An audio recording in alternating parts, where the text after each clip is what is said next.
इथलं फूड, इथलं culture totally different आहे. आपण हं, रोज हॉटेलमध्ये किंवा जाऊन as a middle class family आपण नाही राहू शकत रोजचं बाहेरचं खाऊन. बरोबर आहे.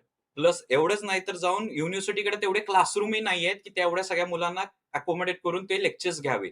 मग कुठेतरी हॉटेल्समध्ये किंवा एखादा कॉन्फरन्स रूम बुक करतायत आठवड्यातून एकदा आणि तिथं 100-150 जणांना बसवून लेक्चर्स घेतात. सोशल मीडिया तुम्हाला नॉलेज पण देतेच, तुम्हाला एक वेगळा प्लॅटफॉर्म झालाय. पण त्याचबरोबर असे पण केसेस आहेत, की मुलं फक्त Instagramवरचे किंवा YouTubeवरचे काही जणांचे व्लॉग्स बघून किंवा व्हिडिओ बघून चला तिकडं लाईफ छान दिसतंय, व्लॉग करतायत, फिरतायत, एन्जॉय करतायत म्हणून फक्त डिसिजन घेतात, की मी जाऊन बाहेर डिग्री करणार आहे. पॅरेंट्सनी पण थोडंसं हे केलं पाहिजे, की हा 1-2 वर्ष खूप स्ट्रगलिंगचे आहेत. जर तुम्ही आउट ऑफ हे जाताय.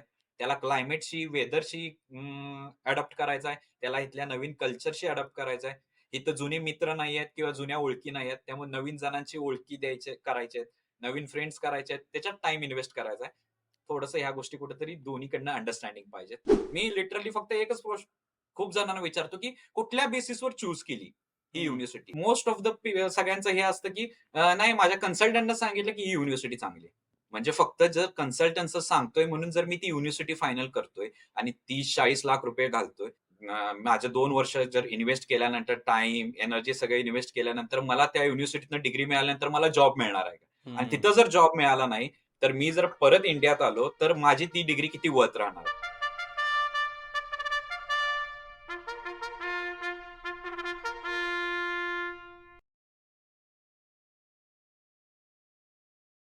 हॅलो, लो, लो, लो, लो, लो. हाय, हॅलो, नमस्कार. द मुक्त मुक शो म्हणजेच टॅटच्या या नव्या कोऱ्या एपिसोडमध्ये तुमच्या सगळ्यांचं स्वागत आहे. आज युनिक प्रयोग करतोय आपण. आम्ही दोघं इथे पुण्यात बसलोय आणि आपले जे गेस्ट आहेत ते यूकेमध्ये, लंडनमध्ये बसलेत आणि त्यांच्यासोबत आपण गप्पा मारणार आहोत. हो, त्यामुळे असं थोडंसं तुम्हाला कदाचित गोंधळ होईल, की अरे, आत्ता आमच्याकडे बघतायत, आत्ता एकदम खाली बघतायत. तर आम्ही जिथे कॅमेरा आहे त्याच्या एक्झॅक्ट खाली स्क्रीन ठेवली आहे आणि तिथून आपण कुशलसोबत गप्पा मारणार आहोत. तर येस, प्लीज वेलकम आपला आजचा गेस्ट कुशल देसाई, ज्याला तुम्ही शाल व्लॉग्समध्ये या अकाउंटवरनं ओळखता. तो खूप सारा कोल्हापुरी भाषेत मस्त मराठी कंटेंट करतो यूकेत बसून. तो सध्या ग्लोबल बँकिंग स्कूलमध्ये कन्स्ट्रक्शन मॅनेजमेंट शिकवतो. खूप साऱ्या मुलांना जे बाहेर शिक्षणासाठी जात आहेत त्यांना कन्सल्ट करतो आणि याबद्दल खूप वोकली बोलतो आहे. तर आज तो आपल्यासोबत आहे. आज आपण आणि गप्पा मारणार आहोत. काय आहे नक्की हे फॉरेन एज्युकेशनचं फॅड काय आहे त्याच्याबद्दल आज गप्पा मारणार आहोत. तर welcome, welcome. Thank so much. कारण मी Instagramवरनं बऱ्यापैकी खूप जण अप्रोच करतात, की कसं काय चालू आहे, हे चालू आहे. पण मी स्वतःला as a social media influencer किंवा सेलिब्रिटी किंवा कुठेतरी जाऊन टॉक देणं असं मी तरी अचीव्ह काही केलंय असं मानत नाही. पण तुम्ही बोलवलं, अपॉर्च्युनिटी दिली त्याबद्दल really thank thank you, thank you. महत्वाचं काय माहितीये का? आपल्या भाषेत बोलणारा माणूस आला की जरा जास्त रिलेव्हंट वाटतं ते गरजेचं आहे. शार्दूलला वेगळाच कम्फर्ट यू. कारण तो सांगलीकडचा आहे. मला असं पश्चिम महाराष्ट्र लगेच झेंडा वर. खरं तर इथं लंडनमध्ये किंवा कुठं बाहेर असताना तर ते जास्त असं अप्रिशिएट होतं. कारण रस्त्याला जाताना जर कोणी मराठी किंवा हिंदी बोललं, की आपोआप मान वळते, की अरे आपल्याकडचा कोणतरी आहे. येस. खूप महत्त्वाचा विषय आहे, की आता आपण ॲक्चुअली हा महिना सीझन तोच चालू आहे, की प्रत्येकजण ठरवतंय, की आता यूकेच्या युनिव्हर्सिटीजना अप्लाय करू का यूएसच्या युनिव्हर्सिटीजना करू आणि कुठं जाऊ, किती पैसे घालू, कुठं कर्ज काढू, किती कर्ज काढू. हो. युनिव्हर्सिटीच्या लिस्ट काढतायत. या वर्षीची, पुढच्या वर्षीची सगळी तयारी लोकांची ऑलरेडी चालू झालेली आहे. हो. सो आणि आम्हाला बऱ्याच जणांचा मेसेज आला, की नक्की करावं, नाही करावं, किती करावं, कशा पद्धतीने करावं. तर म्हणलं करूया आज काथ्याकोट त्याचा इसकटून विषय संपवूया. येस. नक्की. आणि हॉनेस्टली ना, म्हणजे आपण तर ते जनरेशन आहोत, की आमच्या वयातली म्हणजे आपण बहुतेक सिमिलर वयाचे असू. तर हां. मुलं गेली बाहेर, शिक्षण केलं, त्यांच्या मास्टर्स झाले, जे काय पुढे 1-2-3 वर्ष जॉब केली आणि आता परत खूप लोकं येताना दिसतात आपल्याला वेगवेगळ्या देशांमधनं. म्हणजे हो. यूएसमधनं तर खूपच परत खूपच येतायत. जण परत पण बाकीच्या बाहेरच्या देशांमधनं पण खूप परत येतायत आणि मग ते कळत नाहीये, की जे नवीन लोकं जातायत ते वर्थ आहे का? आणि आता तू गेली काही वर्ष तिकडे राहतो आहे, तिकडे नोकरी करतो आहेस, तिथे स्थिरावलायस. तर तुझ्यासोबतच हे बोलणं योग्य राहील. तर मला वाटतं सुरुवातच तिथपासून करूयात, की एकतर मेजर काय कारणांसाठी लोकं बाहेर जातायत, तर वर्थ आहे का बाहेर जाणं? आणि मग काय-काय तयारी असली पाहिजे जर तुम्हाला बाहेर जायचं असेल तर? तर आपण एका खूप मोठ्या टेक्निकल विषयावर जर हे करायचं झालं, तर माझ्या मते सगळ्यात पहिला पॉइंट येतो तो रिसर्चचा. आणि हं. सगळ्यात आतापर्यंत मी जेवढी जण मला कॉन्टॅक्ट करतायत किंवा जे ॲडव्हाइससाठी असेल, गाईडन्ससाठी असेल, की प्रोसेस कशी आहे बाहेर जाण्यात, एक्सपेन्सेस किती येतात, काय येतात. तर सगळ्यात मेन जे लॅकिंग असतं ते रिसर्च. जस्ट लास्ट वीक ज्यावेळी होम ऑफिसनं म्हणजे युकेच्या होम ऑफिसनं जेव्हा न्यूज किंवा स्टॅटिस्टिकल इयरली डेटा जेव्हा रिलीज केला, त्याच्यात असं मेन्शन आहे की जून 2022 मध्ये म्हणजे 2021 आणि 2022 जो इंटेक होता अकॅडमिकला, त्यावेळी लास्ट इयरला युकेहून 55 स्टुडंट्सना स्टुडंट व्हिसा सँक्शन केला होता युके. ओके. आणि तोच डेटा जून 2023 वर आहे 1,42,000 समथिंग. ओ. बापरे. आणि मी ज्या कॉन्टॅक्टमध्ये आहेत फक्त आपल्या पुणे, मुंबई, कोल्हापूर, महाराष्ट्र जे मराठी मुलं असतील, फक्त मराठी मुलं. मी नॉर्थ मधून किंवा साऊथ मधून येणाऱ्या बाकीच्या मुलांचं तर कन्सिडरेशनच करत नाही. हो. फक्त मराठी मुलं. युनिव्हर्सिटीचा असा प्रॉब्लेम आहे इथं की ऍडमिशन तर दिलेत, एवढ्या जणांचा इंटेक तर गेले, कारण फीस भरतोय आपण 15 लाख 16 लाख वर्षाची फी भरतोय, तर ऍडमिशन्स देते युनिव्हर्सिटी. पण इथं आल्यानंतर युनिव्हर्सिटीकडे तेवढे अकोमोडेशन्स नाहीयेत. त्यामुळे हो. मुलांना इथे बोलवून घेतायत आणि इथं हॉटेल्स देत आहेत. हॉटेलच्या रूम मध्ये एखादं देत आहेत आणि दिवसाला 10 पाऊंड 20 पाऊंडचे वाउचर देतात की तुमचं जेवण आणि हे काय असेल ते सगळं मॅनेज करा. का तर किचन्स नाहीयेत हॉटेल्समध्ये. जर तुम्ही ऍज अ हो. स्टुडंट जेव्हा बाहेर येतो, पहिला आपण त्यावेळी प्रायव्हेट एखादा रूम बघतो किंवा हे की, कारण इथलं फूड, इथलं कल्चर टोटली डिफरंट आहे. आपण हम्म. रोज हॉटेलमध्ये किंवा जाऊन as a middle class family आपण नाही राहू शकत रोजचं बाहेरचं खाऊन. बरोबर आहे. प्लस एवढंच नाही तर जाऊन युनिव्हर्सिटीकडे तेवढे क्लासरूमही नाहीयेत की तेवढ्या सगळ्या मुलांना अकोमोडेट करून ते लेक्चर्स घ्यावे. मग कुठेतरी हॉटेल्समध्ये किंवा एखादा कॉन्फरन्स रूम बुक करतायत आठवड्यातून एकदा आणि तिथं 100-150 जणांना बसवून लेक्चर्स घेतात. अरे बापरे. आणि म्हणजे ही याच्यासाठी पोरं reality पैसे आहे. खर्च करून चालली आहेत. ही रियालिटी आहे चालू. म्हणजे बापरे. लिटरली म्हटलं आज एवढी जण स्कॉटलंडमध्ये काही युनिव्हर्सिटी आहेत, नावं घेत नाही मी युनिव्हर्सिटीची, पण आहेत अशा युनिव्हर्सिटी जी मुलं म्हणतात, "दादा आम्ही तर आलोय तरी एवढे पैसे टाकून हे करून, पण आठवड्यातनं एखादं लेक्चर होतंय, कुठेतरी कॉन्फरन्सला बोलवतात आणि हॉटेल दिलेलं आहे, पार्ट टाईम जॉब मिळत नाहीत." म्हणजे असे प्रॉब्लेम्स चालू ओके, आहेत. म्हणजे तिकडचे IIPM आहेत ते बेसिकली. बापरे. नाही, खूप जण आहेत की जसं म्हटलं तसं रिसर्च कमी पडतोय. हा. सगळ्यात पहिलं तर ह्या वर्षी तरी लिटरली कळते की फॅड झालेला आहे फक्त. हम्म. मग आपण जसं म्हणतो सोशल मीडिया तुम्हाला नॉलेज पण देतेच, तुम्हाला एक वेगळा प्लॅटफॉर्म झालाय, पण त्याचबरोबर असे पण केसेस आहेत की मुलं फक्त Instagramवरचे किंवा YouTubeवरचे काही जणांचे व्लॉग्स बघून किंवा व्हिडिओ बघून चला तिकडं लाईफ छान दिसतंय, व्लॉग करतायत, फिरतायत, एन्जॉय करतायत, म्हणून फक्त डिसिजन घेतात की मी जाऊन बाहेर डिग्री करणार आहे. मग ज्या युनिव्हर्सिटीत मी जातोय ती तेवढी वर्थ आहे का? मी जेवढा टाइम, माझा एनर्जी इन्व्हेस्ट करणार आहे, त्यातनं तेवढे डिझायर्ड आउटकम मिळणार आहेत का? याचा विचारच नाहीये कुठे. बापरे, म्हणजे तू आता म्हणतो त्यानुसार काही लोक इन्फ्लुएन्सर ब्लॉगर व्हायला तिकडे येतात. लिटरली मी अशा खूप जणांना भेटलोय की युनिव्हर्सिटीत जस्ट काही महिन्यापूर्वी गणपतीचं आपला सीझन झाला. मग नवीन सप्टेंबरला इंटेक येणाऱ्यांनी मिळून एक गणपती बसवला होता हा. युनिव्हर्सिटीत, ऑक्सफर्डच्या युनिव्हर्सिटीत. तर किमान 350 ते 400 मराठी मुलं आली होती फक्त पाया पडायला गणपतीच्या हा. ह्याच्यात. आणि तिथल्या एक 50-60 जणांच्यावर जेव्हा मी बोललो, त्यातल्या निम्म्या जणांचं असंच होतं की ठीक आलोय, बघू जॉब मिळेल, नाही मिळेल, पण ऍटलीस्ट Instagramचं चॅनल चालू करायचं आहे. ऍटलीस्ट ते चालू होईल, काय नाही झालं तरी मार्केट त्यात नाही. म्हणजे एम्स आहेत असे मुलांचे, की मी तिथं जाऊन काही नाही झालं तरी हे फॅड आहे सध्या, की Instagram चालतंय, तर त्याच्यात काहीतरी बघू करता येते काय, असं सुद्धा आहेत केसेस. बापरे. बापरे, हे भयानक आहे. आणि म्हणजे so when you say research, म्हणजे लोक आपण सगळ्यांना असं वाटतं की युकेत गेले की सगळे काही ऑक्सफर्ड सारख्या युनिव्हर्सिटीज नाहीयेत. म्हणजे राइट. ऑक्सफर्डला जायला काहीच प्रॉब्लेम नाहीये, पण आ- तुम्ही युनिव्हर्सिटीचा ते अभ्यास केला पाहिजे, ती नक्की त्याचे इन्फ्रास्ट्रक्चर काय आहे, काय देते हे अभ्यास करत नाहीत, असं म्हणायचं का? आता जर तुम्ही बेसिक एक प्रोसेस बघितला, हम्म. तर ज्याला पण बाहेर जायचंय मे बी Instagramवर बघून असेल किंवा YouTubeवर असेल किंवा अपॉर्च्युनिटीज ज्या येतात त्याच्या हम्म. प्लॅनिंग असं असेल की ओके मी बाहेर जाणार आहे, may be UK, may be US, मी तिथून मास्टर्स करणार आहे आणि मे बी तिकडं व्हिसा मिळेल, मी तिकडे सेटल, जे काही प्लॅन्स असतील, बरोबर. ह्या सगळ्या मागे मेन प्रोसेस आहे की एक एजंट कडे जायचं कुठल्या तरी किंवा कन्सल्टंट कडे जायचं, फाईल घेऊन की माझे हे डॉक्युमेंट्स आहेत, मला एवढे एवढे मार्क्स पडलेले आहेत, मी ह्यात डिग्री केलेली आहे आणि आता मला बाहेर जाऊन शिकायचं आहे. डायरेक्ट एजंटकडे जाता, तुम्ही फाईल, तुमचे डॉक्युमेंट्स देता, त्याचं काय चार्जेस असतील, फीज असतील, ते पाकीट ठेवतात आणि म्हणतात मला ह्या कंट्रीचा व्हिसा करून द्या. म्हणजे इंजिनिअरिंग काही ज्या मुलांनी इंजिनिअरिंग केलंय, बीई सिव्हिल आहेत, बीई मेकॅनिकल आहेत किंवा इव्हन आयटीचे आहेत. पण एका कुठल्यातरी कन्सल्टंट कडे जातात, जो फ्री ऑफ चार्ज तुम्हाला कुठलंही कमिशन घेत नाही, तुमच्याकडून कसलेही चार्जेस घेत नाही. तुम्हाला तुमची फक्त फाईल घेऊन एखाद्या युनिव्हर्सिटीत ऍडमिशन करून तुमचा व्हिसा लावून तिकीट काढून देतो आणि जावा म्हणून सांगतो. आणि त्या बेसिसवर डिसिजन घेताय. बापरे. मग विचार करण्याचा हा हे आहे की आपण इंजिनिअरिंग केलंय, आपण एवढं डिग्री मिरवतो बाहेर सोसायटीत की I am engineer, I am doing this and that. पण एक जो कन्सल्टंट जो फक्त एखाद दुसरा वेळा कुठेतरी बाहेर जाऊन आलाय किंवा बरेचसे कन्सल्टंट आहेत जे कधी बाहेर गेलेले सुद्धा नाहीयेत. जस्ट त्यांचं नेटवर्क आहे म्हणून एक ऑफिस काढून बसलेले आहेत. मग कोण समाजसेवा करायला बसलेलं नाहीये फुकटमध्ये, की या माझ्याकडे मी करून देतो. त्यांचं कमिशन असतं. लिटरली सांगायचं तर बिझनेस पॉइंट ऑफ व्ह्यू बऱ्यापैकी सगळ्या एजंट्सचं किंवा कन्सल्टंटचं कुठल्या ना कुठल्या तरी युनिव्हर्सिटी बरोबर टाय अप असतं, हम्म. की आम्ही तुम्हाला एवढे ऍडमिशन्स आणि एवढे हे तुमचं करण्यात सपोर्ट करतो आणि त्याच्या मागे त्यांचं कमिशन आणि इन्सेंटिव्ह असतात. मग हो. बॉटम लाईन ही आहे की कन्सल्टंट ज्या युनिव्हर्सिटीकडून त्याला जास्त कमिशन मिळतं किंवा ज्या युनिव्हर्सिटीत ज्या एरियात त्याचं अकोमोडेशनचं हे सुद्धा आहे, तुम्हाला त्यातनं सुद्धा त्याला कमिशन मिळतात किंवा फायदा मिळतात. त्या ह्याला करायसाठी तो जास्त मागं फोर्स करतो, की मी युकेचं करून देतो. युके खूप सोपं आहे.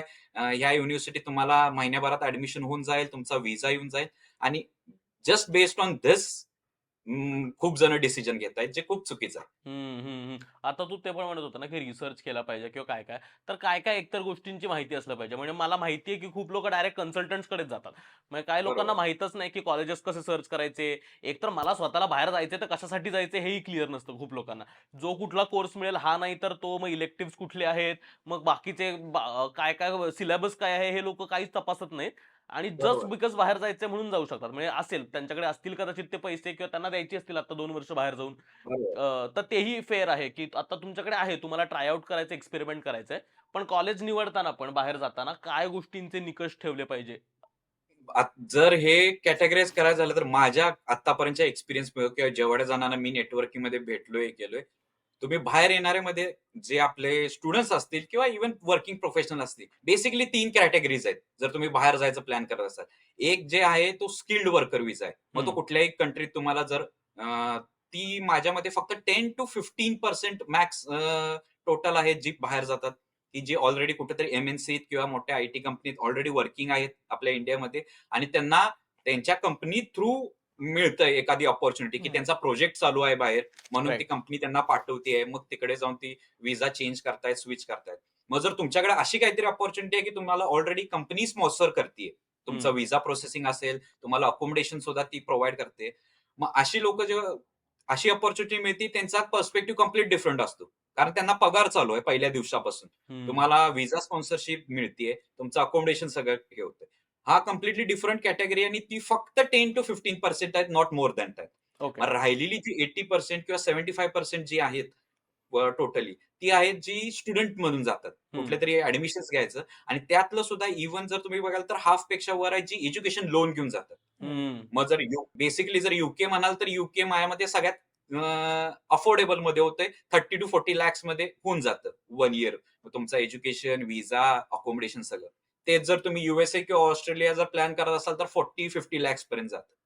मग पॉइंट एवढाच आहे की रिसर्च ऑब्व्हियसली तुमचं YouTube आहे, Instagram आहे, ज्याच्यावर तुम्ही ऑलरेडी जे तिथं आहेत, अ, कोणी जॉब वर्किंग प्रोफेशनल असतील, कोणी स्टुडंट असतील, ते आपले काही एक्सपिरियन्स शेअर करतायत, त्यातनं तुम्ही कलेक्ट घेऊ शकता. पण मेन रिसर्च असा आला पाहिजे, की मी ज्या युनिव्हर्सिटीत अप्लाय करतोय, किंवा माझी जी बॅकग्राऊंड आहे, माझं करियर ॲज अ बॅकग्राऊंड आहे, त्या युनिव्हर्सिटी तो कोर्स तेवढ्या लेव्हलला डिलिव्हर करतीये का? का ती हां. युनिव्हर्सिटी जस्ट एक बिझनेस मॉड्यूल म्हणून त्यांनी स्टार्ट केलंय आणि ॲडमिशन मिळतायत म्हणून भरून घेतायत. मला खूप जण कॉन्टॅक्ट करतात, की ऑलरेडी झाल्यानंतर स्टेप, की मी ह्या 4 युनिव्हर्सिटी फायनल केल्यात आणि ह्या युनिव्हर्सिटीचं मला ऑफर लेटर आलेलं आहे ऑलरेडी आणि मला युनिव्हर्सिटीनं 14 दिवसात डिपॉझिट भरायला सांगितले, तर ही युनिव्हर्सिटी बरी आहे का? मी लिटरली फक्त एकच खूप जणांना विचारतो, की कुठल्या बेसिसवर चूज केली ही हं. युनिव्हर्सिटी? आणि to be honest most of the सगळ्यांचं हे असतं, की नाही माझ्या कन्सल्टंटनं सांगितलं, की ही युनिव्हर्सिटी चांगली आहे. माझा एजंट म्हटला, की ही युनिव्हर्सिटी छान आहे आणि तिथं होऊन जाईल लवकर, महिन्याभरात सगळं होऊन जाईल. म्हणजे फक्त जर कन्सल्टन्सचं सांगतोय म्हणून जर मी ती युनिव्हर्सिटी फायनल करतोय आणि 30-40 लाख रुपये घालतोय, त्यानंतर मला त्या कंट्रीत जाऊन तेवढं नॉलेज मिळणार आहे का? माझे 2 वर्ष जर इन्व्हेस्ट केल्यानंतर टाईम, एनर्जी सगळं इन्व्हेस्ट केल्यानंतर मला त्या युनिव्हर्सिटीतनं डिग्री मिळाल्यानंतर मला जॉब मिळणार आहे का? आणि हं. तिथं जर जॉब मिळाला नाही, तर मी जर परत इंडियात आलो, तर माझी ती डिग्री किती वर्थ राहणार आहे? हो. आणि इथं येऊन परत जर 20-25 हजार रुपये जॉब केला, तर मी 30-40 लाखाचं लोन मला फेडायला किती वर्ष लागतील? म्हणजे बेसिक थिंग आहे. जरी आपण टेक्निकॅलिटी कुठली युनिव्हर्सिटी चांगली आणि कुठली वाईट हा जरी एक नंतरचा पार्ट ठेवला, तरी आधी ह्या बेसिक गोष्टी तरी स्वतःच्या स्वतः प्लॅन केल्या पाहिजेत आणि रिसर्च केल्या पाहिजे. युनिव्हर्सिटी जर आहे तिकडे म्हणजे आपल्याकडे कसं बाबा जनरली मेडिकल असेल किंवा इंजिनिअरिंगला असेल एक रँकिंग असतं, माहिती असतं की आपल्याला बाबा हे टॉप 100 कॉलेजेस आहेत, हे टॉप 500 कॉलेजेस आहेत. तसं UK किंवा US ला जाताना किंवा ऑस्ट्रेलियाला जाताना कुठल्या रँकिंगवरती भर दिला पाहिजे, कारण का आपण गुगलवरती सर्च केलं तर रँडम कुठलंही रँकिंग येणार आहेत. हो. आणि आपण आता साधारणतः जे बोलतोय ते आपण टॉप युनिव्हर्सिटीत न जाणाऱ्या लोकांसाठीच बोलतोय, म्हणजे बरोबर. हार्वर्डला जाणाऱ्या स्टॅनफोर्डला जाणाऱ्यांसाठी नाहीच आहे, कारण त्यांनी डायरेक्टली ती त्यांना क्लॅरिटी आहेच आणि त्यांना कुठे क्लॅरिटी आहेच आहे, त्यांनी ते क्रॅक केलेलंच आहे. स्पेसिफिकली जर UK किंवा US बघाल तर काही युनिव्हर्सिटी आपल्याकडे जसं आपण गव्हर्नमेंट कॉलेजेस म्हणतो किंवा IITs म्हणतो, हम्म. राईट. त्याला ऍडमिशन घ्यायसाठी तुम्हाला फर्स्ट इयर पासूनच जेव्हा तुम्ही डिग्रीमध्ये असता किंवा इव्हन 11-12 स्टँडर्ड पासून असता तेव्हा IIT, AIEEEचं प्रिपरेशन, त्या लेवलचं प्रिपरेशन करावं लागतं. आपल्याला माहिती आहे IIT मध्ये किंवा गव्हर्नमेंट कॉलेजमध्ये जर तुम्हाला टॉप रँकिंग मध्ये ऍडमिशन मिळवायचे असतील तर तुम्हाला तो वर्ष 2-3 वर्षाचा स्ट्रगल, एंट्रन्स एक्झाम सगळं हो. करावं लागतं. सेम कन्सेप्ट अप्लाय होती जेव्हा तुम्ही अब्रॉडला मास्टर्स किंवा PhD साठी अप्लाय करताय तेव्हा. ओके. इथं सुद्धा गव्हर्नमेंट कॉलेजेस असतात. UK मध्ये स्पेसिफिकली रसेल ग्रुप युनिव्हर्सिटीज असतात. आपल्या इकडे जसं आपण गव्हर्नमेंट कॉलेजेस म्हणतो, इथे रसेल्स ग्रुप्स असतात. ओके. बऱ्यापैकी जर तुम्ही कुठल्याही आता जी ऑलरेडी आलेली आहेत किंवा प्लॅनिंग मध्ये आहेत त्यांना जर विचारलं तर त्यांना माहित सुद्धा नाहीये की रसेल ग्रुप म्हणजे काय आहे किंवा रसेल ग्रुप अंडर कुठल्या युनिव्हर्सिटीज फॉल होतात. तर दरवर्षी प्रत्येक कंट्रीच्या रँकिंग चेंज होत राहतं. त्यासाठी बेसिकली तुमचा रिसर्च तेवढा स्ट्रॉंग पाहिजे की मला कुठल्या फील्डमध्ये जायचं आहे. मला तिथून पुढं जॉब कुठल्या कंपनीत किंवा कुठल्या फील्डमध्ये करिअर करायचं आहे. त्या बेसिसवर कुठल्या युनिव्हर्सिटी आहेत ज्यातून असे एंटरप्रेन्योर्स किंवा जे काही प्रोफेशनल्स पास आउट होत आहेत आणि त्यांना जॉब्स मिळतायत. मग तुमच्याकडे लिंक्डइन आहे, हे आहे, तुम्ही कनेक्ट होऊ शकता त्या युनिव्हर्सिटी प्रोफाईलला की तुम्हाला कळेल की बाबा हा ही युनिव्हर्सिटी त्या फील्डमध्ये. आता माझं जर स्पेसिफिकली म्हणाल सिव्हिल इंजिनिअरिंग, तर मी रिसर्च करताना अशा युनिव्हर्सिटी बघतोय ज्या कन्स्ट्रक्शनमध्ये किंवा सिव्हिलमध्ये काही ना काहीतरी ऍक्टिव्हिटीज करतायत. जर त्या हो. युनिव्हर्सिटीच्या पेजवर किंवा तुमच्या वेबसाईटवर तुम्हाला दिसतंय की त्या फील्ड रिलेटेड काही ऍक्टिव्हिटी होतच नाहीयेत. ना प्रॅक्टिकल्स होत आहेत, ना काही स्टुडंट्स इव्हन काही ऍक्टिव्हिटी करताना दिसत आहेत. एक्स्ट्रा करिक्युलर असतील, बाहेर कुठेतरी साईट व्हिजिटचे. लिंक्डइनवर असेल किंवा वेबसाईट्सवर पोस्ट असतात की तिथं स्टुडंट्स ज्यावेळी तुम्ही ऍक्टिव्हिटी करताय, करंट स्टुडंट्स काही पोस्ट करत असतील की बाबा आम्ही साईट व्हिजिट केली, इंडस्ट्रियल व्हिजिट केली.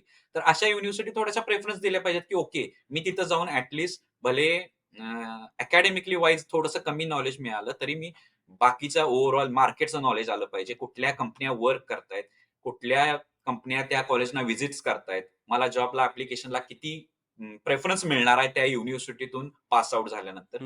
हा इव्हन भरपूर जसं आपल्याकडे प्रायव्हेट कॉलेज आहेत. कोणी बोलायला नको पण कोणी आमदार झाला, खासदार झाला की एखादा कॉलेज जसं काढतोय प्रायव्हेट कॉलेजेस आहेत. सेम इथंही तसं आहे.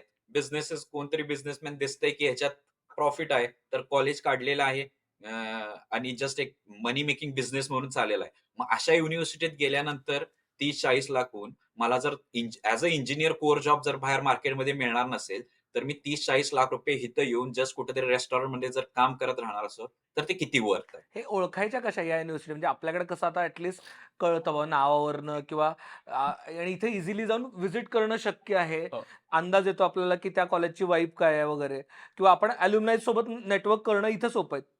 मी इथं बसून US मधल्या, UK मधल्या किंवा ऑस्ट्रेलियातल्या युनिव्हर्सिटीची क्वालिटी कशी ओळखायची आणि तिथल्या अल्युमनाय सोबत कनेक्ट कसं व्हायचं?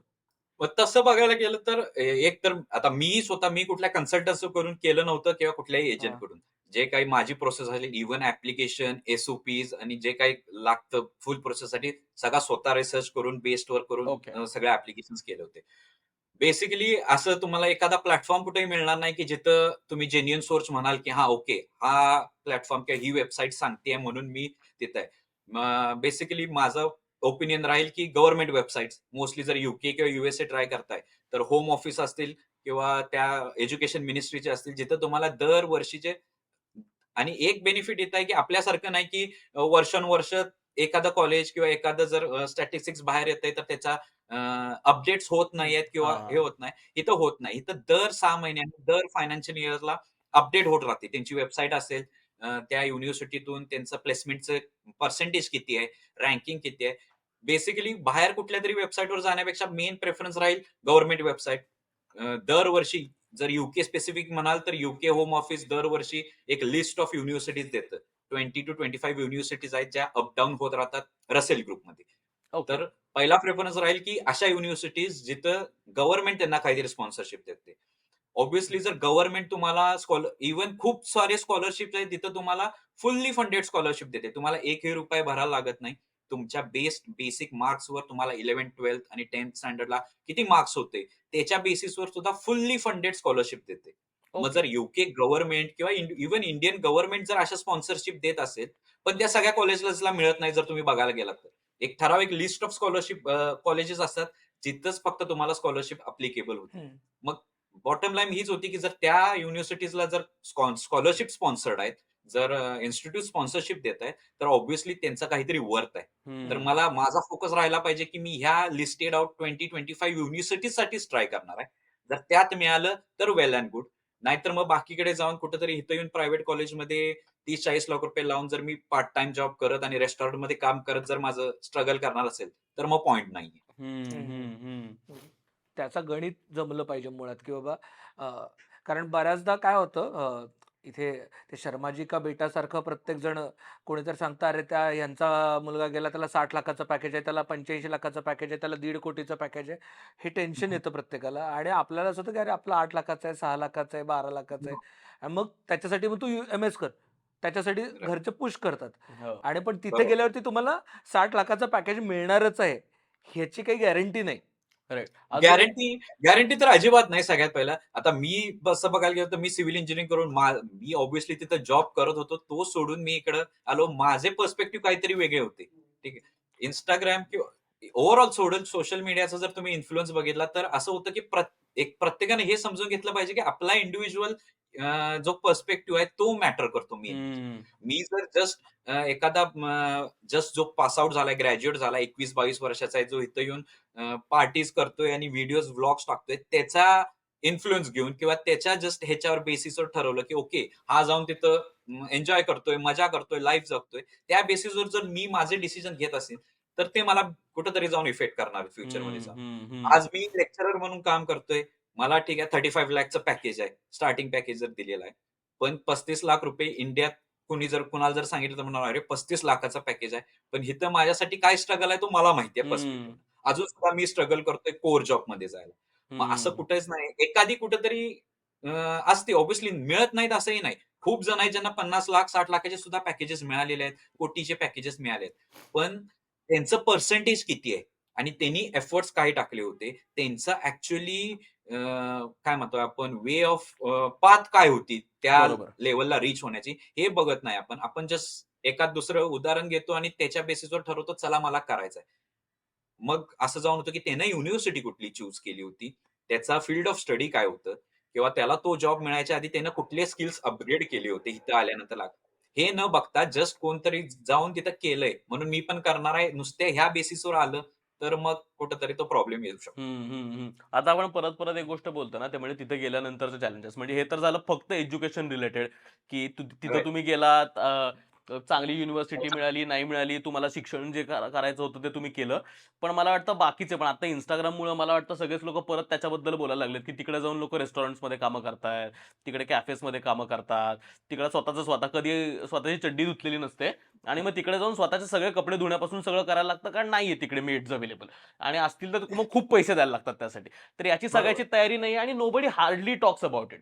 तर मला वाटतं बाहेर गेल्यानंतर अजून काय काय इतर गोष्टींची तयारी केली पाहिजे. म्हणजे ठीक आहे बाबा, तुला चांगलं कॉलेजही मिळालं, तुझी तयारी पण आहे, हे हे एवढे एवढे पैसे खर्च करण्याची, त्याच्यानंतर देण्यासाठीचा पण वेळ तुझ्याकडे आहे, पण ते सोडून अजून काय काय चॅलेंजेस बाहेरच्या देशात गेल्यानंतर असू शकतात. आता सगळ्यात करंटली मोस्ट फेस्ड इश्यू म्हणाल तर जसं म्हटलं तुम्हाला की खूप जास्त इंटेक झालेला आहे. म्हणजे सगळे ट्रेंड झाला त्यामुळे युनिव्हर्सिटीना हे कळालं की मुलं येत आहेत तर एक मनी मेकिंग बिझनेससाठी ऍडमिशन झाले आणि आता प्रॉब्लेम असा आहे बऱ्यापैकी सगळ्या स्टुडंट्सना की इथं पार्ट टाइम जॉब नाहीये. आपल्या इकडे जेव्हा आपण इंडियात आपलं एज्युकेशन सिस्टीम किंवा ओव्हरऑल कल्चर खूप डिफरंट आहे as compared to western countries. इथं येऊन आपण जेव्हा मी पण व्हिडिओज टाकतो हे करतो काय काय जण कमेंट किंवा हे करत असतात की कंपॅरिझन का करता की पाऊंड्स मध्ये आणि रुपीज मध्ये. बेसिक हा मुद्दा हा आहे की जेव्हा तुम्ही ऍज अ स्टुडंट म्हणून बाहेर येता तेव्हा एक तर तुम्ही घरचं सेव्हिंग्स घेऊन किंवा लोन काढून येता. मग तेव्हा तुम्ही रुपीज मध्ये तुम्ही असं म्हणत नाही की मी 30,000 पाऊंडचं लोन घेतलंय किंवा 40,000 पाऊंडचं लोन घेतलंय. तुम्ही 30 लाखाचं किंवा 40 लाख इन्व्हेस्ट करताय. हो. हा पीपीपी मॉडेल किंवा हे की तिथलं पर्चेसिंग पॉवर वेगळी, हे वेगळी. हा कुणाला मॅटर करतं, की जो ऑलरेडी इथं आलाय, 4-5 वर्ष स्ट्रगल करून ज्याला आता कोर्स सेट झालाय, घर घेतलंय, गाडी घेतलंय, सेट होऊन आहे. त्याच्यासाठी कन्व्हर्जन्स किंवा करन्सी हे मॅटर करतं. पण ॲज अ स्टुडंट तुम्ही जस्ट पास आउट झालाय डिग्री आणि तुम्ही अजून फ्युचरमध्ये म्हणजे इंडस्ट्रीत अजून तुम्ही पाऊल सुद्धा ठेवलेलं नाही. हम्म. त्याच्या आधी येताना ऑब्व्हियसली ह्या गोष्टींचा विचार करायला पाहिजे. फॉर एक्झाम्पल आता जेवढी मुलं आलेत ह्या सप्टेंबर इनटेकमध्ये, सप्टेंबर इनटेक इथं चालू होतं, सप्टेंबर 2023 मध्ये आलेत. 3 ते 4 महिने झालेले आहेत. अशी मुलं आहेत अजून येऊन भेटतात, की ज्यांना पार्ट टाईम जॉब सुद्धा भेटलेला नाही. मग इथं पार्ट टाईम जॉब ही कन्सेप्ट काय आहे, की युनिव्हर्सिटीची फी असते 15 ते 16 लाख रुपये वर्षाची हम्म. आणि तुमचा लिव्हिंग एक्सपेन्सेस आता करंटली युके जवळजवळ 10 to 12 lakhs आहे पर इयर. हम्म. मग तो ओव्हरऑल बघितला तर इयरली तुमचा खर्च येणार आहे 30 ते 35 लाख रुपये. मग हे जर सगळं तुमची जर फॅमिली तेवढी फायनान्शियल बॅकग्राऊंड तेवढी जर आहे स्ट्रॉंग, की तुम्ही वर्षाला 30-40 लाख रुपये आरामात घालून उद्या काही नाही झालं तरी बॅक टू स्टार्ट करू शकताय, तर इट्स फाईन. तो मॅटर वेगळा आहे. पण जर तुम्ही लोन काढून येताय, की मी ते लोन फेडणार आहे पुढच्या येत्या काळात आणि मला ॲज अ एक करिअर म्हणून सेटल व्हायचंय, तर ह्या छोट्या-छोट्या गोष्टींचा मॅटर केला पाहिजे, की जर मला तिथं जाऊन 2-3 महिने पार्ट टाईम जॉब नाही मिळाला. फॉर एक्झाम्पल जेव्हा मास्टर्स करत होतो इंडियात, मी हम्म. इस्लामपूरमध्ये राहत होतो. आपण जेव्हा तिथं बेसिकली मास्टर करतो, आपण जॉब करायचा विचार करत नाही. आपण फक्त एज्युकेशन करतो, की मला डिग्री घ्यायची आहे, त्यानंतर मी जॉब करणार आहे. ठीक आहे. आपल्याला घरातली असतात, घर असतं, जेवण करून द्यायला, कपडे धुण्यापासून सगळं काम करायला घरातली आहेत. तर इथं आल्यानंतर तुमचे रेंट आहेत ₹75,000 750 पाउंड्स. तुमचा ग्रॉसरीज आणि हे सगळं मिळून एक 250 म्हणजे राउंड अबाउट तुम्हाला महिन्याला 1000 पाउंड्स म्हणजे ₹1,00,000 पाहिजेत इव्हन तुम्ही जेव्हा स्टडी करताय. मग जर तुम्हाला इथं येऊन 3 महिने जर पार्ट टाईम जॉब नाही मिळाला, तर तुमची तेवढी कॅपॅबिलिटी आहे का, की घरातनं दर महिन्याला ₹1,00,000 पाठवू शकतात. तुमचा फक्त खर्च व्हायचा. 1,00,000. मग बापरे. मग नुसतं जर मी तसं म्हटलं 1000 पॉइंट आता जर इथं मला जस्ट कुठं शॉपिंगला जाऊन यायचंय बसला, तर बसचं वन वेचं फेअर आहे £1.80 काहीतरी. मग जाऊन यायचं झालं तर टोटल माझा दिवसाचा £5 ऑन अन एव्हरेज पडतं मला. म्हणजे ₹500. मग जर तुम्ही दिवसाला फक्त बसनं येऊन जायसाठी जर ₹500 खर्च आहे, तर मला रोज युनिव्हर्सिटीला येऊन जायला, मी जिथं पार्ट टाईम जॉब करतोय तिथं येऊन जायला, दिवसाचा फक्त मला बसचा खर्च ₹500 इंटू 30 डेज. मग हा कुठून निघणार आहे? जर मला 2 महिने, 3 महिने जॉब नाही मिळाला तर. हा आपण विचार केलाय का? हा त्याच्या मागचं प्लॅनिंग किंवा रिसर्च केलंय का? तर बऱ्याच जणांनी केलेलं नसतं. आणि मग खाण्याचा खर्च तर वेगळाच झाला. आणि जर त्यात मगाशी म्हणलं तसं तुम्हाला हॉटेल अकोमोडेशन असेल तर खाणं पण बाहेर आहे. मग तर हो. खूपच वाढला खर्च. म्हणजे तुम्ही घरी बनवत असाल तर गोष्ट वेगळी आहे. ऑब्व्हियसली. इथं मोस्टली इंडियन्स आणि त्यात मराठी. आपण महाराष्ट्रातली राहणारी तर खाण्याचं आपण बघतोय घरात सुद्धा थोडंसं मीठ आणि हे कमी असलं की खात नाही. आपल्याला मिसळ, वडापाव खाऊन नाश्ता करून सवय असते. इथं आल्यानंतर तुम्ही साधं जरी मॅकडी किंवा KFC आपण म्हणतो की मी फार मोठ्या रेस्टॉरंट्समध्ये जाणार नाही, जस्ट एक स्ट्रीट फूड खाणार. तरी सुद्धा रोज 5 पाउंड, 10 पाउंडचं मील म्हणजे ₹1000 ₹2000 कन्व्हर्जन परत तिथंच कुणाला इम्पोर्टंट आहे स्टुडंटसाठी करावं लागतं. की बरोबर जर आहे. तुम्ही पहिली वर्ष जोपर्यंत तुम्ही डिग्री घेऊन एखाद्या कंपनीत ॲज अ प्रोफेशनल म्हणून काम करत तोपर्यंत तुमचं एक बेसिक सॅलरी तुम्हाला येस तोपर्यंत तुम्ही रुपीजमध्येच खर्च करणार आहे आणि त्याचे काय म्हणतात तुम्हाला पेबॅक पिरियड किती असणार आहे तुमच्या लोनचा, रिटर्न्स ह्याच्या बेसिसवरच कॅल्क्युलेशन करणार आहे. मग ह्या सगळ्या कन्सिडरेशन करून जर तुम्ही जेवण रोज बाहेर खाताय तर शक्यच नाहीये. एक तर खिशाला परवडणारं नाहीये आणि दुसरी गोष्ट म्हणजे पोटाला सुद्धा परवडत नाही. रोज बरोबर जर आहे. मी KFCचं चिकन आणि मॅकडीचे बर्गर आणि इथले आपल्यासारखे सुद्धा नाही लागत. To be honest. इथं जर किती खाल्लं तरी अक्षरशः लिटरली चव नाहीये. तुम्ही रोज बेकन आणि हे पॉर्क जे व्हेजिटेरियन आहेत त्यांचे तर खूप हाल आहेत. त्यामुळे स्वतःच करायला पाहिजे. हं. प्लस मेन चॅलेंज म्हणाल तर आपल्या इथं आपण फक्त स्टडीज करतो, की अभ्यास आहे बाबा, परीक्षा आहे माझी. वर्षभर आपण बंक मारत, फिरत मीही तेच केले. मास्टर्समध्ये असताना फिरणार, मित्रांबरोबर मज्जा करणार आणि पेपरच्या आदल्या दिवशी अभ्यास करून, रट्टा मारून काय असेल तो पेपर होऊन पास होणार. इथं एज्युकेशन सिस्टमच कंप्लीट डिफरंट आहे. इथं हां. तुम्हाला एक्झाम्स नाहीयेत.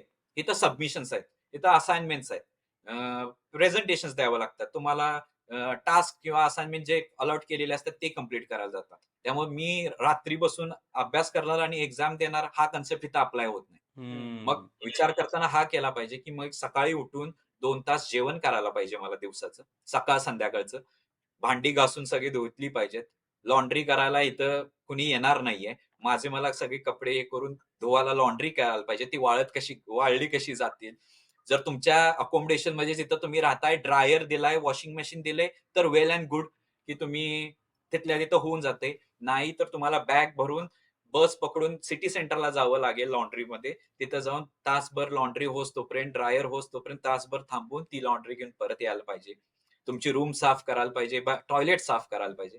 हे सगळं करत तुम्हाला पार्ट टाइम जॉब करायला पाहिजे आणि प्लस तुम्हाला स्टडी करून एक्झाम सुद्धा म्हणजे जे काय असेल ते डिग्री घ्यायला पाहिजे. मग एवढे चॅलेंजेस करताना आपण तेवढं प्लॅनिंग केलंय का? हा पहिला मेन मुद्दा आहे. बापरे! म्हणजे प्रत्येक जण त्याच्या आउटकम बद्दल ज्यावेळेस बोलतो, त्यावेळेस हेच बोलतो, की किती पैसे तुम्ही कमवणार आहात, त्याच्यानंतर काय ती तिकडची लाईफस्टाईल जगणार आहात आणि बरोबर. काय-काय नवीन गोष्टी तिथं तुम्हाला इथं फिरायला गेलो, तिथं फिरायला गेलो हे करणार आहात. पण त्याच्यासोबत ह्या जे इनपुट म्हणून हे सगळं द्यायला लागणार आहे, त्याची तयारी आहे का नाही हे माहीत नाहीये. इनपुट म्हणून तयारी आहे का नाही आणि सरळ साधं लिटरली म्हणजे मला लक्षात येतं की बेसिक हा लिटरसीचाच मुद्दा आहे की वही पेन घेऊन गणित मांडलं पाहिजे. मी किती पैसे टाकणार आहे, त्याच्यानंतर मला बरोबर. तिथं बाबा किती जॉब मिळणं शक्य आहे, त्यातनं मी लोन फेडू शकणार आहे का? म्हणजे उद्या समजा जरी मी 35 लाख घालून मला 35 लाखाचा जॉब लागला, जर माझा खर्च तिथला वर्षाचा खर्च 25 लाख असेल, तर 10 लाख रुपये माझं म्हणजे मला पुढची 3 वर्ष लागणार आहे तिथं जॉब करून लोन फेडायला. आणि समजा जर तिथं जॉब नाही लागला आणि मी इथं परत आलो, तर मग गणितच वेगळं आहे ते. पूर्णपणे वेगळं होणार. आणि एक मेन जर हे बघायचं झाले तर खूप जण आपण व्हिडिओज बघतो, व्लॉग्स बघतो, की फिरायला गेलो आज day out in my life हे मी इथं 2 वर्ष झालं इथं लंडनमध्ये आहे, यूकेमध्ये आहे. माझ्यासाठी मी सिव्हिल इंजिनिअर असल्यामुळं लंडन ब्रिज किंवा लंडन कॅसल एक होतं फॅन्टसी होती, की कधी ना कधी एकदा जाऊन तिथं जावं. 2 वर्षात मी फक्त 2 ते 3 वेळा जाऊन आलोय तिथं. फोटो काढून आलोय. एक म्हणतोय आपण एक ड्रीम असतं, फॅन्टसी असतं लंडनमध्ये जाऊन राहणं, फिरणं, काम करणं. जास्तीत जास्त 2 वेळा गेलेलो आहे. लंडन ब्रिज समोर फोटो काढलेला आहे, झालेला आहे. मी इथं आहे म्हणून रोज उठून लंडन ब्रिजमध्ये जाऊन बसणं शक्य होणार आहे का मला? किंवा रोज जाऊन कुठेतरी नवीन एक्सप्लोर करणं आणि फिरणं. माझा जॉब किती आहे? मला रेंट मला भले जरी मी आज लेक्चरर म्हणून काम करत असलो, 35 लाखाचं पॅकेज असलं, तरी माझं रेंट जवळ-जवळ 950 आहे म्हणजे ₹95,000 माझं रेंटच आहे. फक्त एका रूमचं. त्यानंतर बापरे! माझं खाणं-पिणं, ग्रॉसरीज हे ₹1.5 लाख जवळ-जवळ तुमचे फक्त जस्ट साठी जाणार आहेत. हो. आणि आता आपण बघतोय लिटरली ह्या मार्चमध्ये जेव्हा रशिया-युक्रेन वॉर चालू झालं, त्याच्यानंतर तर यूके आणि वेस्टर्न मोस्टली पूर्ण कन्सेप्ट बदलली आहे. हो. माझा एक्सपिरियन्स बघाल तर लास्ट इयरला जेव्हा मी आलो, मी स्टुडंट होतो 2 वर्षापूर्वी. पार्ट टाईम जॉब करत होतो. मी मिनिमम वेजवर काम करत होतो. मी पण रेस्टॉरंटमध्ये काम केलंय. ज्यावेळी तासावर तुम्हाला मिनिमम वेज जेव्हा पगार घेत होतो, तेव्हा माझं 750 ते 800 पाउंडमध्ये माझा महिन्याचा रेंट जात होता. माझं ग्रॉसरीज मी सर्व्हायव्ह करत होतो. हं. आज मी फुल टाईम जॉबवर आहे. मला चांगलं पॅकेज आहे. तरी सुद्धा मला at the end of the month विचार करावा लागतो. अरे माझ्याकडे पैसे राहणार आहेत की नाहीत? पुढच्या महिन्यासाठी जे काय असेल किंवा हे असेल. डिपॉझिट जर तुम्हाला रूमसाठी लाख-लाख, ₹1.5 लाख भरायचा आहे. महिन्याचा रेंट लाख-लाख रुपये जर भरायचा आहे, तर तुम्ही आत्ता जेवढं मी इन्व्हेस्ट करतोय, तेवढं हे करून त्याचे जे मला रिटर्न्स, त्याचे इंटरेस्ट, बँकचं जे काही लोन असेल ते मिळून मी as a professional, as a career माझं वेल एस्टॅब्लिश्ड होणार आहे का? हं. खूप मोठा प्रश्न आहे, ज्याच्याबद्दल रिसर्च खूप मोठा केला पाहिजे. हं, हं. आणि बापरे! आता मगाशी तू बोलता म्हणालास की युक्रेन वॉर नंतर म्हणजे आता युक्रेन वॉर असेल किंवा गाझा इस्रायलचा इश्यू असेल किंवा बरेच राइट. किंवा ग्लोबल आता कॉन्फ्लिक्ट होत आहेत. इंडिया कॅनडा जे झालं. इंडिया कॅनडा जे झालं, त्यामुळं बरोबर. ह्या सगळ्या गोष्टींचा पूर्वीसारखं म्हणजे जे एक 5-6 वर्षापूर्वीपर्यंत एक स्टेबल वर्ल्ड ऑर्डर होती, ती आता चॅलेंज होत चाललेली आहे. त्यामुळे ह्याचाही विचार केला पाहिजे की आपण अशा कोणत्या देशात चाललोय की जिथे डिप्लोमॅटिक बरोबर. रिलेशनशिप काय आहेत. हो. म्हणजे त्याचाही मॅटर करू शकतो की युकेमध्ये पण ब्रेक्झिट नंतर मेजर इश्यूज झाले. राइट. नाही, आपण बघतोय टुडे वर्ल्ड इज चेंजिंग जेव्हा आपण म्हणतोय हम्म. आणि ॲज अ तुम्ही प्रोफेशनल भले इंजिनिअरिंग किंवा आयटी कुठल्याही सेक्टरमध्ये असाल आणि जेव्हा एखादी कंट्री चूज करताय, ठीक त्याच्या मागे रिसर्च जस्ट युनिव्हर्सिटी कुठल्या घेणार आहे किंवा फायनान्शियल नाही, इव्हन लॉंग टर्म हे पाहिजे. आज सुद्धा काही जण मला Instagramवर काही इकडनं मेसेज करतात, मला कॅनडाला जायचं आहे, तिथल्या विजाची प्रोसेस काय आहे, कॅनडात किती पगार मिळतो, हे मिळतो. पण तुम्हीच कॅनडाला जायच्या आधी विचार करताना तिथली जिओ पॉलिटिक्स काय आहेत? तिथलं सध्याचं गव्हर्नमेंट काय चालू आहे, आपले रिलेशन काय आहेत. मी भले माझ्याकडे 50 लाख रुपये आहेत, मी इन्व्हेस्ट करतोय, कॅनडाला जाणार आहे उद्या.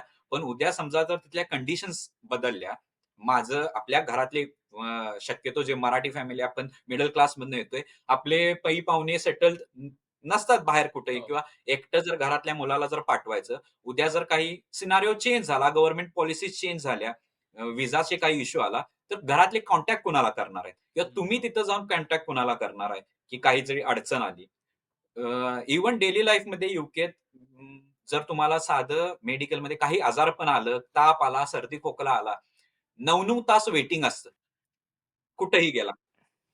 मेडिकल म्हणतो आपण, फॅसिलिटीज खूप छान आहेत. खूप म्हणजे वेल एस्टॅब्लिश आहे. सगळं फ्रीमध्ये होतं, कारण तुमच्याकडनं टॅक्सेस घेतात, एन-आय घेतात. तुम्हाला पैसे भरावे लागत नाहीत. पण साधी अपॉइंटमेंट डॉक्टरची घ्यायसाठी जवळ-जवळ आठवडाभर वेटिंग असतं, आणि तिथं हॉस्पिटलमध्ये जाऊन 9-9 तास वेटिंग आहे. बापरे. माझ्या लिटरली एक लाईव्ह आहे, माझ्याबरोबरचा एक जो काम करणारा होता, त्याला किडनी स्टोनचा प्रॉब्लेम होता. पोट. त्याला पोटात एवढं दुखत होतं, त्याला रात्री 11 वाजता हॉस्पिटलमध्ये नेऊन गेलं होतं, कारण त्याला सोसत नव्हतं म्हणून. सकाळी 8 वाजता त्याचा चेकअप झाला. तोपर्यंत त्याचं दुखणं पण बापरे! गेलं होतं आणि सगळंच गेलं होतं. अखंड रात्र त्याला बेंचवर बसून लागलं होतं, पण डॉक्टर नव्हता. बापरे! आणि हे मग खरं आहे. ह्या गोष्टी लिटरली माझे मित्र-मैत्रीण यूके सोडून लंडन सोडून एक्झॅक्ट सेम रिझनमुळं दोघंही सीए आहेत. चांगल्या एम-एन-सीमध्ये काम करत होते. नाही एम-एन-सीचं नाव नाही घेत. ते सोडून कुठलीही जॉब गॅरंटी काही नाही, सोडून ते इंडियात परत आले. कारण त्यांचं सेम झालं, की त्याला अपेंडिक्सचं ऑपरेशन होतं. अपेंडिक्स दुखतंय म्हणून ते सगळे हे गेले. 2 दिवस अपॉइंटमेंट मिळाली नाही. अपॉइंटमेंट मिळाल्यानंतर तो ऑपरेशनला आत गेला. ती बाहेर बसली होती. तिला सांगितलंच नाही 24 तास ऑपरेशन झालंय, नाही झालं, आणि तिला भेटू पण नाही दिलं. कारण का प्रोसिजरच नाही, ती पद्धतच नाही. आणि लिटरली तिला दुसऱ्या दिवशी कळालं, की ऑपरेशन झालंय, व्यवस्थित झालंय, आणि ते जे काही खर्च होते ते तर सगळं बाजूला, खर्च बाजूला. पण हे जे काही मेडिकल सिस्टममध्ये असणारे लूपहोल्स आहेत तिकडच्या, न पोहोचणं, वेळेत हे नाही मिळणं, आणि तिथे इतके कमी डॉक्टर्स आहेत. त्यामुळे त्यांनी ठरवलं, की नाही, आपण नाही जगू शकत या वातावरणात. बापरे. आणि ते सेम सांगितलं, की लंडन ब्रिज वगैरे ते 4 दिवस गेले, सगळं झालं. एका वर्षात सगळी हौस पिटली, खाण्यापिण्याचे हाल सगळे जमले. ते म्हटले, "बंगलोरला येऊन राहूया आपण, परवडतंय." बंगलोरला पगार आणि यूकेला पगार आता सेम आहेत म्हटले. नाही, पॉइंट असा आहे, की ऑब्व्हियसली जेव्हा कंट्री बदलते तेव्हा कल्चर बदलतं. तिथले लोक बदलतात, तिथलं व्हॅल्यूज बदलतात, तिथलं ओव्हरऑल एन्व्हायर्नमेंट आहे ते बदलतं. प्रॉब्लेम सगळीकडे आहे. आपल्या कंट्रीत सुद्धा प्रॉब्लेम आहे जेव्हा काहीतरी इश्यू येतो. पण at back of the end आपल्याकडे असतं, की आपण घरातल्यांबरोबर राहतो, हो. फॅमिली असते, किंवा ओळखीतले मित्र हे इथं असतात. जुगाड आहे इथं आले आपल्याकडं. हां. आणि सगळ्यांना ऐकणाऱ्यांना पण हे महत्वाचं सांगायचं की बाबा, आपण ज्यांनी हा विचार नाही केलेला त्यांना हे फक्त सांगण्याचं आहे. इथे हो. कुठेही कोणाला we are not trying to scare anyone. We are just, म्हणजे तुम्हाला काय खरी परिस्थिती हे सांगण्याचा फक्त प्रयत्न करतोय. हो, कारण या कॉन्व्हर्सेशनच्या सुरुवातीलाच आपण हे बोललो, की कसं खूप लोकं फक्त Instagramचे रील्स बघून, फक्त इतर लोकं Instagramवरती फोटोज टाकतायत, आणि मग आता गेल्या काही काळात लोकांकडे पैसे आलेले आहेत इनफ, की आता ते खर्च करू शकतात. तर ते पैसे आहेत म्हणून फक्त तुम्हाला जायचंय का? आणि बाकी गोष्टींचा तुम्ही विचार करताय का? कारण आमचे दोघांचेही असे बरेचसे मित्र आहेत. माझे तर आहेत 3-4 मित्र आहेत, जे गेले, परत आले. डोक्यावरती खूप मोठं कर्ज घेऊन आले, आणि इथं मग आता त्यांचा तर सर्व्हायव्हलचा प्रॉब्लेम आहे, की ते जे एज्युकेशन लोन घेतलं होतं तेही फिटलेलं नाहीये. इथे बरोबर. हवी तशी नोकरी मिळत नाहीये, आणि दे आर स्ट्रगलिंग. हो. आणि मग त्याच्यानंतर जी घरात पण कटुता निर्माण होते, तर ते तर वेगळीच गोष्ट हो, अजून. ॲब्सोल्युटली. म्हणजे जे स्पेसिफिकली नॉन आय-टी आणि नॉन फायनान्स बॅकग्राऊंड मधले माझे जे मित्र-मैत्रिणी आहेत, जे यूकेला गेले किंवा फ्रान्सला गेले, मॅड्रिडला जाऊन आले, आणि त्यांनी वेगवेगळ्या एक्सपेरिमेंटल फील्डमध्ये तिकडे गेल्या नोकरी, आणि गेल्या 2-3 वर्षात युरोपमध्ये स्लोडाऊन आलं. त्याच्यानंतर तिकडे त्यांना जॉब्स नाही मिळाले. ते इंडियात आले. तिकडे खर्च केलेत 40-40 लाख रुपये, 2 वर्षात 50 लाख रुपये खर्च केलेत, आणि इंडियात त्या लेव्हलचे जॉब्स नाहीच आहेत. हो. ते अवघडच आहे म्हणजे. नाही, पण आपण जेव्हा म्हणतो चॅलेंजेस तर आहेत, कुठेही नाहीत. आपल्या इथं सुद्धा आहेत. मी जेव्हा ॲज अ प्रोफेशनल काम करत होतो, मलाही सुद्धा खूप चॅलेंज होती. पुण्यात जॉब मिळणं, त्या लेव्हलचा, त्या डिग्रीचा. तेव्हा कुठेही गेला तरी स्ट्रगल हा आहेच. असं कुठंच होणार नाही, की तुम्ही एखादा डिसिजन घेतलाय, भलेही वेल रिसर्च घेतला तरी सुद्धा तुम्हाला सगळं कोणीतरी आणून ताटात ठेवणार आहे. हो. त्यामुळं यायचं आहे, यायचं नाही का असं, किंवा वर्थ आहे की नाही, हा टोटली एक इंडिव्हिज्युअल पर्स्पेक्टिव्ह आहे. ठीक आहे. इथं आल्यानंतर तुम्ही जर बघाल तर अपॉर्च्युनिटीज खूप आहेत. असं नाही की फक्त स्ट्रगलच आहे. हां. स्ट्रगल तर आहेच बेसिकली, पण अपॉर्च्युनिटीज जर तुम्ही एक काय म्हणतो आपण, जस्ट रिसेंट ग्रॅज्युएट जर म्हणाल, जर आपण इंजिनिअरिंग फील्ड सोडली तर मॅनेजमेंट असेल, टुरिझम असेल, मार्केटिंग, बिझनेस, मास मीडिया, बाकीचे जे ओव्हरऑल हे आहे, तर इथे एवढे अपॉर्च्युनिटीज आहेत. माझ्या बरोबरचे जे ज्यांना मी आले होते किंवा जे जस्ट पास आउट 21-22 वर्षाची जी मुलं होती, जस्ट तिथून डिग्री केली हॉटेल मॅनेजमेंट किंवा जस्ट एक टुरिझम, आणि जे इकडे आलेले आहेत, ज्यांनी वेल रिसर्च केलेला आहे, 1 वर्षात डिग्री केली, इथं मास्टर्स केलं आणि आज 23व्या वर्षी का होईना त्यांना as a graduate management trainee म्हणून 25 लाखाचे 30 लाखाचे पॅकेजेस आहेत. वाव. मग असं नाहीये, की तिथं राहून तुम्हाला 21-22व्या वर्षावेळी आपल्याला इंडियात राहून कितीचं पॅकेज मिळतंय. मग त्याच लेव्हलला जर आपण प्लॅनिंग तशा ह्याने केलं, तर इथं येऊन तुम्हाला खूप जास्त स्कोप आहे. हो, आणि हो. Before 25 if you are getting like 25,000 and 30,000 pounds package here in UK, 2-3 वर्षात जेव्हा तुम्ही ग्लोबल एक्सपिरियन्स मिळतो तुम्हाला. मग तुम्ही जर मोठ्या कंपनीत जसं इव्हन हॉटेल मॅनेजमेंटवाल्याने जर तुम्ही हिल्टन किंवा जे.डब्ल्यू. मॅरियट अशा ह्यांना ग्लोबल लेव्हलवर तुम्ही रिप्रेझेंट करताय, तर तुम्हाला 2-3 वर्षांना भले तुम्ही परत जर इंडियात यायचा प्लॅन केला, तर तुम्हाला मॅनेजमेंटचे जॉब्स असतील किंवा आपण व्हाईट कलर जॉब्स मिळतो, ते मिळणं खूप अवघड नाहीये. मग हम्म. तशा ह्यानं प्लॅन केला पाहिजे, की मी काय करणार आहे. हम्म. इव्हन आता माझा जर बेसिकली म्हणाल तर माझं असं होतं, की मी यायचं इथं, मला डिग्री करायची आहे, 1-2 वर्ष एक्सपिरियन्स करायचा आहे आणि मग बॅक टू इंडिया असेल, जे काय असेल. पण ज्यांना इव्हन इंडियात थोडंसं त्यांचा सेटअप नाहीये, मे बी घर तेवढी फायनान्शियल बॅकग्राऊंड नाहीये आणि त्यांचा ओव्हरऑल एमच आहे, की मला कुठेतरी बाहेर जाऊन सेटल व्हायचं आहे. तिथली ग्रीन कार्ड घ्यायचा आहे, तिथं जाऊन मे बी बाहेरच्या कंट्रीत जाऊन सेटल व्हायचं आहे. तर त्यालाही रिसर्च पाहिजे, की इथं आल्यानंतर पॉलिसीज काय आहेत. मला क्रेडिट कार्ड जर मी घेतलंय, तर जेव्हा तुम्ही पी-आरला अप्लाय करता, आय-एल-आरला अप्लाय करता, तेव्हा तुमचं राइट ज्या दिवशी तुम्ही इथं लँड झाला होता, त्या दिवशीपासून जेव्हा 3 वर्षानंतर, 5 वर्षानंतर जेव्हा तुम्ही अप्लाय करताय ॲज अ सिटिझन, तुम्ही एक तुमचं फायनान्शियल स्टेटमेंट्स, तुम्ही ट्रॅव्हल आउटसाइड इंडिया त्या कंट्री किती केला आहात, तुमचा क्रेडिट स्कोर किती बिल्ड झालाय, तुम्ही राहायला कुठे आहेत, तुमचे रेफरन्सेस लागतात हो. लँडलॉर्ड करून. मग ह्या गोष्टी आपण प्लॅन केल्यात का? मग खूप लोकं आहेत हे प्लॅन करत नाहीत. इथं मिस्टेक्स होतात, की क्रेडिट कार्ड घेतात आणि आपलं ओव्हरड्राफ्टवर शॉपिंग केलंय, मजा केली आहे, फिरलंय आणि ज्यावेळी व्हिसा किंवा पी-एच-डब्ल्यू इव्हन डिग्री झाल्यानंतर जेव्हा तुम्ही पी-एच-डब्ल्यू ग्रॅज्युएट व्हिसासाठी अप्लाय करता, जर तुमचे फायनान्शियल स्टेटमेंट्स आणि बाकीच्या गोष्टी जर ऑन ट्रॅक नसतील, तर तुमचा व्हिसा रिजेक्ट होतोय. मग तुम्हाला काही नाही 4 दिवसात बॅक करून परत जायचंय. मग हा राईट. विचार आपण केलाय का? ह्याच्या मागचा रिसर्च केलाय का? खूप इम्पोर्टंट गोष्टी आहेत. हं, हं, हं. मला अजून एक विचारायचं होतं म्हणजे की खूप लोकं ज्यावेळेस बाहेर जातात ना, त्यावेळेस त्यांना असं वाटतं की आपण बाहेर जाऊन तिथल्या तिथल्या देशातलं कल्चर एक्सप्लोर करू. म्हणजे स्पेसिफिकली आर्ट फील्डमधलं जी लोकं जातात त्यांना तर बऱ्यापैकी हे असतं की हो. या गोष्टी करायच्या आहेत. तिथे म्हणजे फिल्म स्कूलला जाणारे पोरांचं ते फार डोक्यात असतं की तिकडे जाऊन डॉक्युमेंटरीज करायच्या आहेत, त्या लोकांना शूट करायचंय, तिथलं वर्क लाईफ हे करायचंय. पण मी ज्या वेळेस Instagramवर किंवा कुठेही या लोकांचे फोटोज बघतो, तर मी कायम ह्या लोकांना इंडियन लोकांसोबतच हँग आउट करताना बघतो. तर माझं असं होतं, की तुम्हाला जायचं होतं बाहेर वेगळा कल्चर एक्सप्लोर करायला, बाहेरच्या Right. वेगळ्या गोष्टी शिकायला, पण तुम्ही हँग आउट करताना पण फक्त इंडियन मुलांसोबत, इंडियन ग्रुपसोबतच दिसता. तर हाऊ डज दॅट वर्क? तसं बघायला गेलं तर 2 वेगवेगळे पर्स्पेक्टिव्ह आहे. जसं म्हटलं, जर तुमचा रिसर्च वेल नसेल आणि तुम्ही जस्ट कुणाच्या तरी सांगण्यावरनं किंवा विदाऊट काही थिंकिंग प्रोसेसनं तुम्ही जर एक रँडम डिसिजन घेतला आणि येऊन जर इथं सेटल झालेला आहे, बसलेला आहात आणि तुमच्याकडे प्लॅनच नाहीये, की पार्ट टाईम जॉब काय असतो? मला कुठे ॲप्लिकेशन्स करावे लागतात किंवा माझा सीव्ही कसा पाहिजे, की मला तो पार्ट टाईम जॉब मिळेल. मग पार्ट टाईम जॉबमध्ये सुद्धा असं नाहीये, की मी रेस्टॉरंटमध्येच काम केलं पाहिजे, टेबल पुसलेच पाहिजेत. करावे लागतं जर तुम्हाला वेळ पडली तर. हो. मी इव्हन Starbucksमध्ये कॉफीज केलेल्या आहेत, सगळं केलेलं आहे.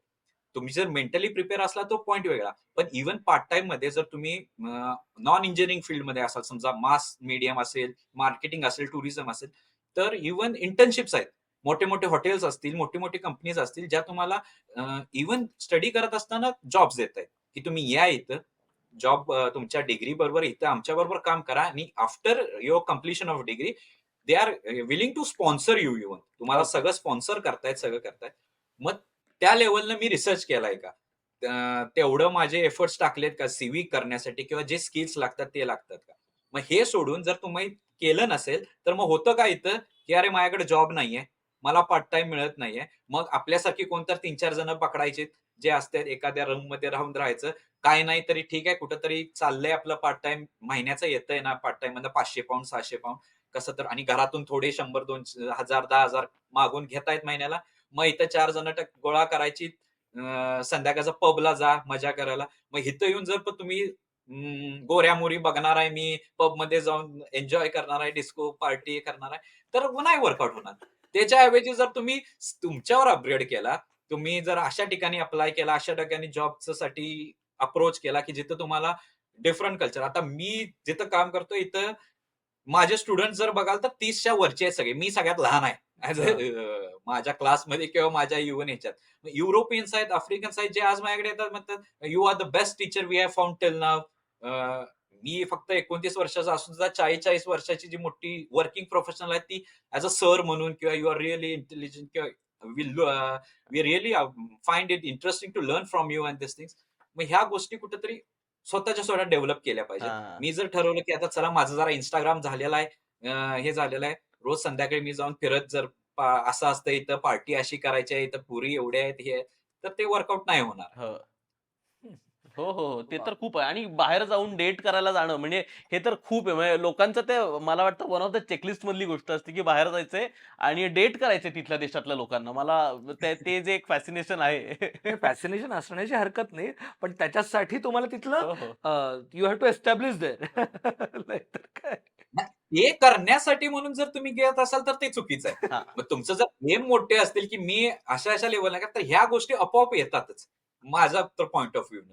Instagramवर मी सुद्धा असं काहीतरी मी इथलं करतोय, दाखवतोय नाही. ती जस्ट एक माझ्या लाईफची पार्ट ऑफ जर्नी होती आणि काहीतरी गोष्टी असतील जे खाण्यापाण्याच्या गोष्टी आपल्या महाराष्ट्रात जसं मिळते, हो. तसं इथं त्या लेव्हलचं नाहीये.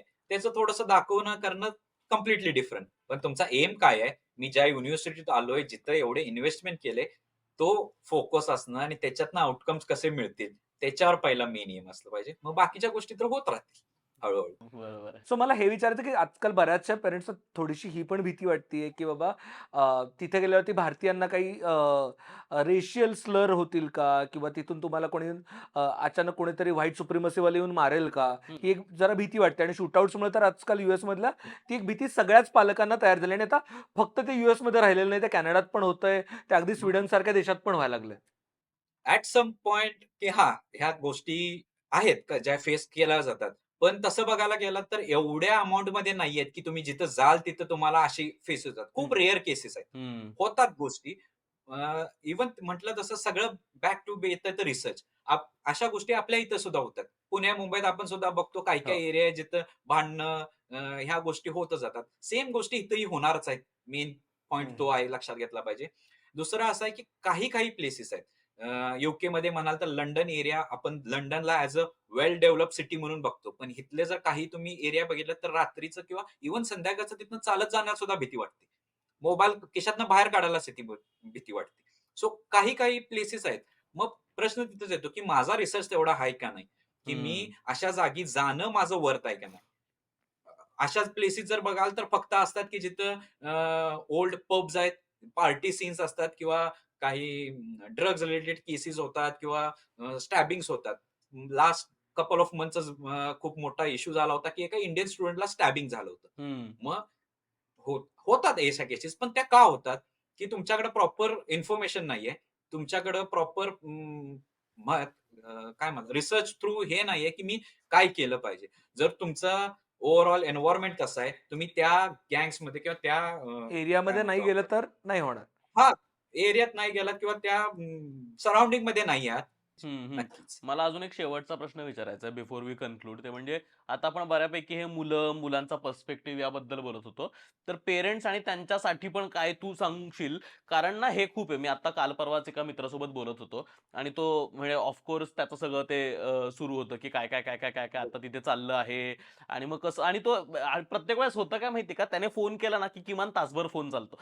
कारण मला आता जाणवलंय, की त्याला पण बोलायला शक्यतो हां. कुणी नसतं आणि तो असा बरोबर आहे. रात्री अपरात्री किंवा एकदम पहाटे फोन करणार आणि मग तो खूप वेळ चालणार. तर त्यामुळे त्याला हं, पण असं वाटत असेल, की हा फोनवर पण हां. बोलायचं नसतं. आणि त्याचा बोलण्यातलं हे परवा असं झालं, की नाही, नाही मी आता काय करणार आहे पुढच्या वर्षी मी प्लॅन करतोय आणि आई-बाबांना इकडे बोलावून घेतो. म्हणजे त्यांनाही कळेल मी कसा राहतो आणि मग they will understand it better. हं. कारण ना जो तिथे तुम्ही जे लाईफ जगताय ना, ते कदाचित पेरेंट्सना नाही कळणार किंवा प्रत्येक वेळेस प्रत्येक गोष्टी तुम्हाला नाही सांगता येत. तर पेरेंट्सना पण तू काय सांगशील ज्यांची पोरं बाहेर गेलेली आहेत? कारण तो एक आपोआपच फिजिकल डिस्टन्स असल्यामुळे एक डिस्कनेक्ट असणार आहे. एक ते ते डिस्कनेक्ट पेक्षा ते अंतर आपोआपच असणार आहे. तर त्यांनी पण ते कसं डील केलं पाहिजे आणि त्यांचा support in every situation, how is that important? नक्कीच. तो माझ्या मते तरी आपण एवढे सगळे चॅलेंजेस म्हटल्यानंतर बाहेर जाऊन जर तुम्हाला स्टेबल व्हायचं असेल, तर सगळ्यात एक आहे की मेंटली तुम्ही स्ट्रॉंग पाहिजे. मेंटली तुम्ही तेवढं प्रिपेअर्ड पाहिजे. आणि पॅरेंट्सचा खूप मोठा रोल प्ले होतो. जर तुम्ही चॅलेंजेस बघाल तर सगळ्यात मोठं एक डिस्कनेक्शन किंवा एक दुरावा आपण म्हणतो निर्माण होण्याचं मेन कारण आहे. आपल्या इथं जरी आपण मुलगा जर आपला घर सोडून दुसऱ्या शहरात जॉबला किंवा ह्याला गेला, तरी सुद्धा तो एक डिस्कम्फर्ट येतो. हो. मग इथं तर आपण 7 समुद्र बाहेर पलीकडे हो. जातोय. सगळ्यात मेन जर तुम्ही टेक्निकल बघाल तर टाइम डिफरन्स. हम्म. 5.5 तासाचा तरी ऍटलीस्ट हो. युकेत तरी डिफरन्स आहे. तुम्ही जर युएसला गेला तर 12 तास, 12 16 तास, तासाचा हो. डिफरन्स जास्तच आहे. येतो. रुटीन इथं आल्यानंतर कम्प्लिटली रुटीन चेंज होतं स्टुडंटचं. हम्म. तुम्ही सकाळी उठल्यानंतर माझं रुटीन आता बघाल तर 4-5 वाजता उठायला लागतं. पहिला जेवण करायला लागतं दिवसभराचं डबा घेऊन. जर स्टुडंट ह्याच्यात असेल तर तुमचं दिवसातनं 2-3 दिवस तुमची युनिव्हर्सिटी आहे. दिवसभर तुम्हाला युनिव्हर्सिटीत जाऊन जॉब करायला लागतो. शिकायला लागतं. तिथनं बाहेर येऊन तुम्हाला पार्ट टाइमला जॉबला जायला लागतं. नाईट शिफ्ट असतात काही जणांच्या. नाईट शिफ्ट करून तुम्ही दिवसभर झोपताय. रुटीन कुठेतरी चेंज होतं. मग त्याच्यात असं होतं की घरातल्यांना फोन करणं काही दिवस माझ्याकडनं सुद्धा किती दिवस घरातल्यांचे कॉन्टॅक्ट होतच नाही, की माझं काय चाललंय.